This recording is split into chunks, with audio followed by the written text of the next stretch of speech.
TinyURL has a public counter on its homepage. Right now, it claims tens of billions of links shortened over the lifetime of the service. If you ask most engineers how a URL shortener works, you get the same answer. It's a hash map. A short code maps to a long URL, maybe stick a cache in front of it. That answer is wrong in at least 4 interesting ways. A user submits a long URL. We hash it, take the first few characters, store the mapping, hand back a short URL. When somebody clicks the short URL, we look it up and redirect. Add Redis in front of the database for speed. This works on paper. It also fails the moment you stop drawing on a whiteboard and try to actually run it. The first thing that breaks is the part everybody waves their hands over. Hashing the long URL and taking the first few characters sounds clean, but hashes collide. With a 6-character base 62 code, you have about 56 billion possible slots. Once you've used a meaningful fraction of those, 2 different long URLs start producing the same short code, and you have to choose silently overwrite, wrong, or detect the collision and try again. Production systems don't hash the URL, they generate an ID. There are 3 options you'll see in real architectures: a coordinated counter, range pre-allocation, or snowflake-style IDs that bake a timestamp and machine identifier together. Which one a specific operator uses isn't usually disclosed publicly, but the choice is never hash the URL. That misconception is the entry point to the next problem. The simplest version is a single counter. Every shortening request goes to one service, increments by 1, and gets back a unique number. The problem is right there in the diagram. Every write in the entire system has to coordinate at one point. That's the bottleneck the video is going to keep coming back to. The fixes both look like the same idea. Range pre-allocation lets each app server grab a block of, say, 10,000 IDs at once, then issue them locally without recoordinating. Snowflake-style IDs encode a timestamp plus a machine ID plus a sequence number, so each machine can mint IDs without talking to anyone. Both fixes break the bottleneck the same way. Stop coordinating on every request. That principle shows up again later in the video. Here's what actually happens when you shorten a URL. The user submits a long URL. The load balancer forwards it to an app server. The app server first asks the key generation service for a fresh ID. Then, this is the part that's usually missing from the interview answer, it sends the long URL to a trust and safety service. A free URL shortener is a phishing and malware delivery vehicle. Production operators scan submitted links before they ever get persisted. Only after the ID comes back and the safety check passes does the app server write the mapping into the database, get an ACK, and finally hand the short URL back to the user. Notice what's not happening. There's no message queue on this path. The user is waiting for every single step. Here's the asymmetry that shapes everything past this point. Over a decade ago, Bitly was already publishing numbers like 6 billion redirects per month against 600 million shortens. Reads out number writes by at least an order of magnitude. Whatever architecture handles redirects has to be a different shape than the one that handles shortening. The shorten path can be slow and careful. The redirect path has to be fast, and from here on, that's the path we're optimizing. A user clicks a short link. Most of the time what happens is this.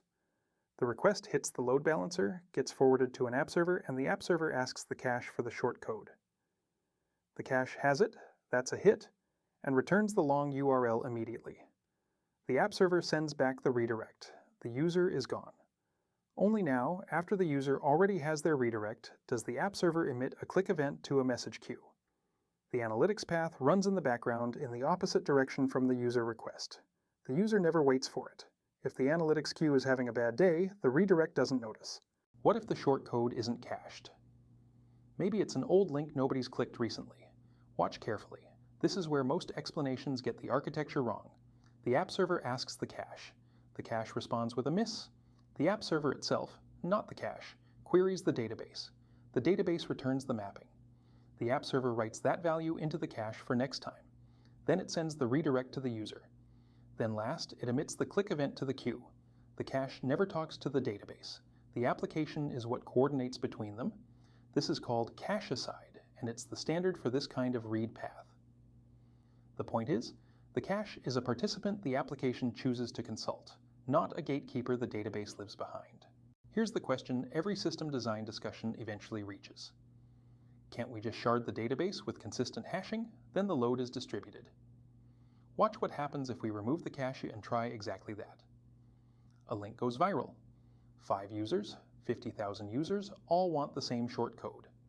The load balancer correctly fans them across multiple app servers. So far, so good. But every one of those app servers is looking up the same key. And that key, by definition, lives on exactly one shard. Consistent hashing distributes many keys evenly across shards. It does not help when one key is hot. The shard saturates. Latency climbs. Eventually it starts timing out. The fix isn't sharding. The fix is the cache that absorbs that one hot key before it ever reaches the database. The architecture you saw in the previous two scenes, the one with the cache in front, isn't a performance optimization. It's load-bearing. One detail from earlier deserves its own beat. The safety check on the shorten path isn't the whole story. The long URL behind a short link can turn malicious after the link was created, a domain changes hands, a page gets compromised. The short link stays the same. What it points to doesn't. So in production, safety isn't a one-shot scan at creation. Bitly's engineering team writes about scalable, secure short links as an ongoing concern. Where exactly that ongoing work lives, periodic rescanning, abuse signal feeds, additional checks somewhere on the click path, varies by operator and isn't usually published in detail. The architectural commitment is that safety keeps running, not that it runs once. Last beat. Interview content tends to dramatize the database meltdown failure mode.